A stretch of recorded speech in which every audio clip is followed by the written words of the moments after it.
Hi, everyone. This is Robb Fahrion with the Sage Executive Podcast, where top executives and business leaders share their sage advice. It is 6 questions in 9 minutes because the wise speak in few words.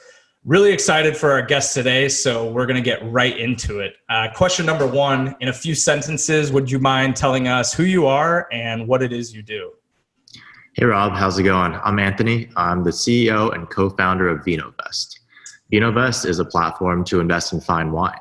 So this asset class actually has beaten out the S&P over the past 40 years. However, it is still very tough to be able to manage all the aspects that go into investing in fine wine. For example, where do you find the right information on which wines to invest in? If you don't have a massive wine cellar, how can you actually manage storage and all the physical logistics?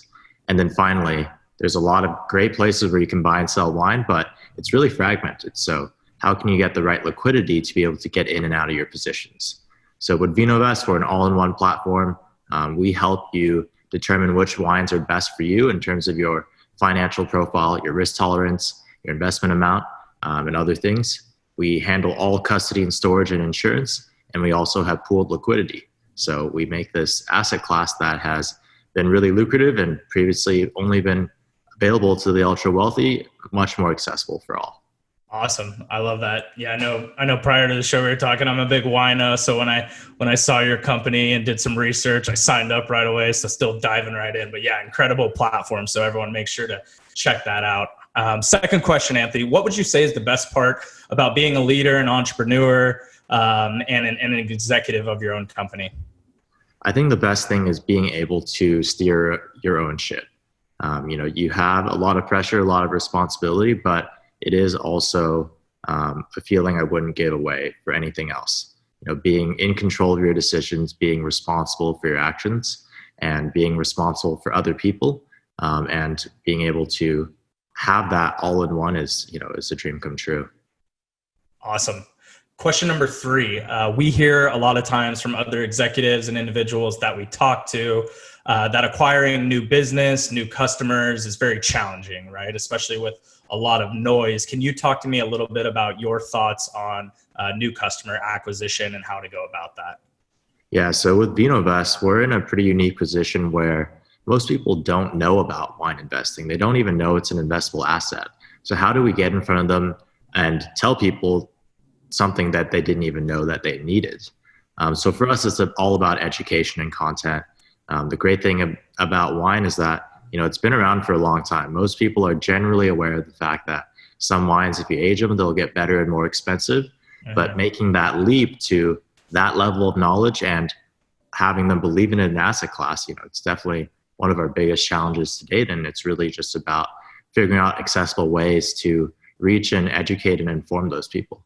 Right. Going a little off script, just because I'm curious, do you find that you're tapping into new customers that are already know about the wine industry and have invested in terms of maybe their own collection, or do you find new investors that are just finding a new type of investment at their disposal?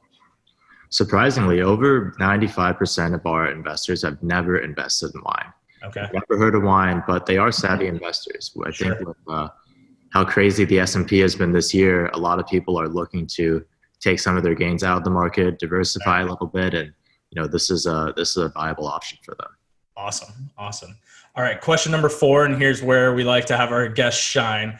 If you had to give one piece of what we're calling sage advice to other individuals in business, executives, CEOs, what would that sage advice be?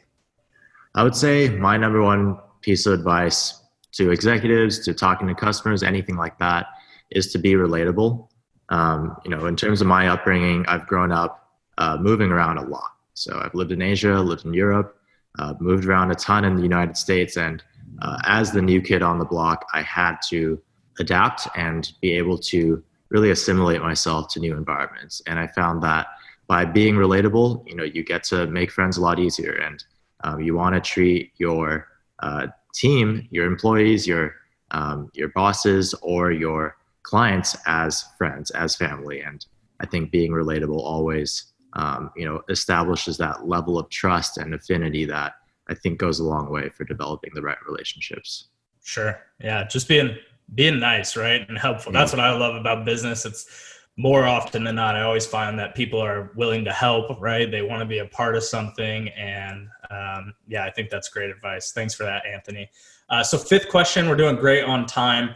What other top executive business leaders similar to yourself would you like to acknowledge as potential guests for our show? We're obviously trying to add new content, new guests, new perspectives. So who should be somebody that I might want to invite onto this podcast? I would say I'd like to give a shout out to Brandon and Ishmael. They're building an awesome new company, Paragon. Both of them have built and sold their companies before, repeat entrepreneurs, also in the Southern California startup ecosystem. So I think they'd be great fits. Awesome. Appreciate that. I'll definitely have to reach out to them. To wrap up now, fun question here, and no right, no wrong answer. Business win, personal win, however you want to spin it. So after that win, what do you like to do to go out and celebrate? Yeah, I wouldn't be on brand if I didn't say it was going to be popping a bottle of champagne. So, I think something bubbly always gets people in a good mood. So there you go. Definitely some vintage champagne. Okay, favorite bottle for the viewers to go out and take a look at? I mean, I really love the 2008 Dom Perignon. I think it was from a great year. It's still pretty approachable in terms of its availability. And especially, even from an investment standpoint, that in 10, 20 years is going to be aging beautifully. And 2008 was one of the best vintages in recent history. Awesome. Perfect. I love that. If you got any wins where you're opening that up, let me know. I'd love to be a part of it to celebrate with you. That's another thing, sharing your wins. That's the best part about it. All right. Well, Anthony, hey, thank you so much for being on. We really appreciate it. Can you tell us how people can find you, how people can find Vinovest, best way to get in contact with you and just learn more about your business? Absolutely. So I'd love if you could all reach out to me directly. I'm Anthony at vinovest.co, and our website is vinovest.co. Perfect. Yeah, we'll be sure to get all that information and blog posts and distribution out so you can get in touch with Anthony. To wrap up, everyone, again, this is Robb Fahrion with the Sage Executive Podcast.